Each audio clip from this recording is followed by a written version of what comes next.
Nagsalita si Eliphaz. 15 kabanata. Sumagot si Eliphaz na taga-Teman, Job, ang taong marunong ay hindi nagsasalita ng walang kabuluhan.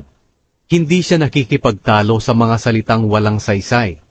Pero ang mga sinasabi mo'y magtutulak sa tao upang mawalan ng paggalang sa Diyos at magiging hadlang sa paglilingkod sa Kanya. Ang sinasabi mo ay bunga ng iyong kasamaan, at dinadaya mo ang iba sa pamamagitan ng iyong mga sinasabi. Hindi na kailangang hatulan pa kita, dahil ang iyong mga sinasabi mismo ang nagpapatunay laban sa iyo. Akala mo ba'y ikaw ang unang isinilang? Ipinanganak ka na ba bago nilikha ang mga bundok?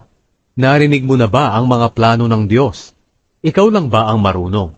Ano bang alam mo na hindi namin alam? At ano ang naunawaan mo na hindi namin naunawaan? Natuto kami sa matatanda, na mas matanda pa kaysa sa iyong ama. Sinabi namin sa iyo ang mga salitang mula sa Diyos na makapagbibigay ng lakas at aliw sa iyo. Hindi pa ba sapat iyon? Bakit nagpapadala ka sa iyong damdamin? Nabubulagan ka na ba sa katotohanan para magalit ka sa Diyos at magsalita ng masama laban sa Kanya? Kaya ba ng isang tao na mamuhay ng malinis at matuwid sa paningin ng Diyos? Ni hindi nga lubusang nagtitiwala ang Diyos sa mga anghel niya.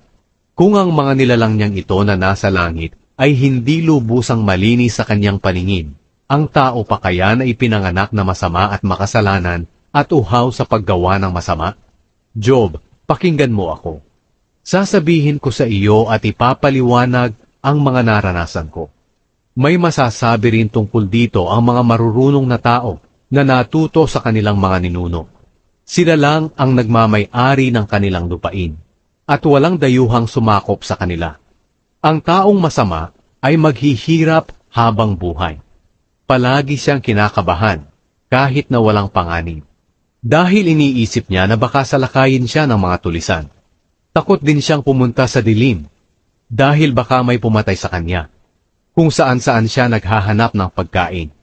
Alam niyang malapit nang dumating ang kapahamakan, kaya labis ang kanyang pagkatakot.